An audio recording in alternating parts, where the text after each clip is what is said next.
निर्भया मामले में दोषी की अपील पर दिल्ली हाई कोर्ट ने सख्त रुख अख्तियार किया है। पटियाला हाउस कोर्ट में अपील करने को कोर्ट की तरफ से कहा गया है। निर्भया के दोषियों को ट्रायल कोर्ट जाने की इजाजत दी गई है। दरअसल हाई कोर्ट में डेथ वारंट की तारीख पर रोक लगाने की मांग की गई थी, लेकिन हाई कोर्ट ने इस मांग को खारिज कर दिया। कोर्ट ने कहा है कि आप वापस उसी ट्रायल कोर्ट में जाएं या फिर सुप्रीम कोर्ट में जाकर अपील करें।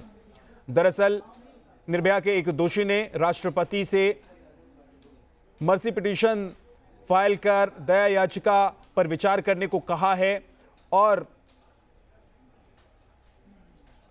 इस मामले में अभी फैसला आना बाकी है। लिहाजा दलील यह दी गई थी कि 14 दिन का वक्त होता है राष्ट्रपति का फैसला आने से फांसी तक, लेकिन कोर्ट ने उनकी मांग को खारिज कर दिया। निर्भया की मां ने न्यूज नेशन से बातचीत में कहा है कि इस मामले को क्यों लटकाया जा रहा है, दोषियों को जल्द से जल्द फांसी दी जाए। उन्होंने क्या कहा है, सुनिए। निर्भया की माताजी हमारे साथ हैं। आज जो कोर्ट का आदेश रहा, कोर्ट ने कहा कि निचली अदालत के आदेश में कोई खामी नहीं है, उस पर रोक लगाने से कोर्ट ने इनकार किया है। लेकिन दिल्ली सरकार ने यह भी साफ कर दिया कि नियमों के मुताबिक 22 जनवरी को फांसी संभव नहीं है। आप 7 साल से इस मामले में संघर्ष करिए, कैसे देखते हैं आज जो कोर्ट में हुआ? देखिए, आज जो उन्होंने वकील साहब ने कहा कि नहीं, मर्सी के जब खारिज होगी तो उनको 14 दिन का टाइम दिया जाएगा।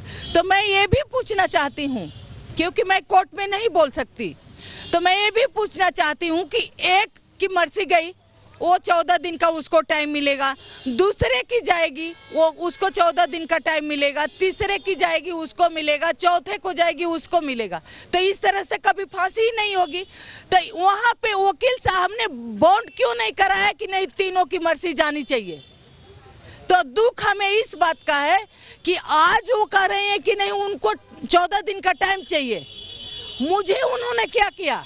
मैं 7 साल से जो संघर्ष कर रही हूँ, 7 साल पहले हमारी बच्ची चली गई, इसका खामियाजा कौन भुगतेगा? जो 7 साल से मैंने संघर्ष किया है, 7 साल से मेरे घर में पूरी सैलरी नहीं आई महीने की, इसका खामियाजा कौन देगा हमें? कौन हमें जवाब देगा? तो आप लोग ट्रायल कोर्ट से उम्मीद करेंगे कि वो ये सुनिश्चित करे कि जल्द से जल्द फांसी की सजा पर अमल हो सके, क्योंकि अब कोर्ट ने इनको इजाजत दी है कि वो ट्रायल कोर्ट जाकर बता सकते हैं कि हमारी मर्सी पेंडिंग है, तो वहां पर अपनी बात रखेंगे? कुछ उम्मीद? हमारे हिसाब से वहां पे जज साहब को सब कुछ पता है, वहां पे भी इनकी कोई सुनवाई नहीं होगी। लेकिन देखते हैं, कोर्ट का है, कानून का है, क्या होता है। लेकिन मुझे पूरा उम्मीद है कि जज साहब ने पूरा देखा है कि इन लोगों ने किस तरह से इस केस को डिले किया है।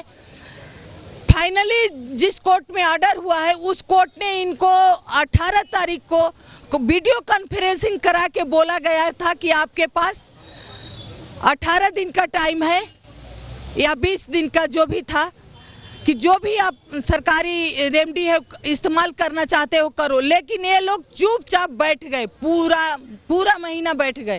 फाइनली 7 तारीख को कहीं भी इनकी कोई अपील पेंडिंग नहीं थी।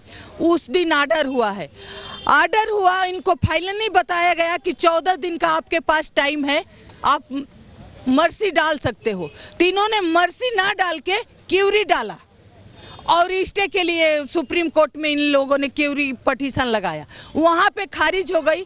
और कल समय को बर्बाद करके, कल डिले करने की कोशिश करके वहां पे मर्सी डाली, पता नहीं डाली भी है कि नहीं, इनका कोई पता नहीं, और यहाँ पे डिले करने के लिए अपील लगा दिया। बात करने के लिए तो निर्भया की मां का दर्द को समझा जा सकता है। उनका ये कहना है कि दोषियों के वकील की तरफ से लगातार इस मामले को लटकाने की कोशिश होती रही है और वो आज इस बात को लेकर के निराश हैं कि जिस तरीके से दिल्ली सरकार के वकील की तरफ से बताया गया कि नियमों के मुताबिक 22 जनवरी को फांसी संभव नहीं है। तो उनका ये कहना है कि अभी सिर्फ एक दोषी ने मर्सी पिटीशन दायर की है, जब बाकी दोषी भी मर्सी पिटीशन दायर करेंगे तो हो सकता है कि फांसी की सजा के अमल में और ज्यादा देरी हो सके। इसके बावजूद उन्हें उम्मीद है कि इस मामले में इंसाफ उनको मिल पाएगा। वीडियो जर्नलिस्ट सुभाष के साथ अरविंद सिंह, न्यूज नेशन, दिल्ली।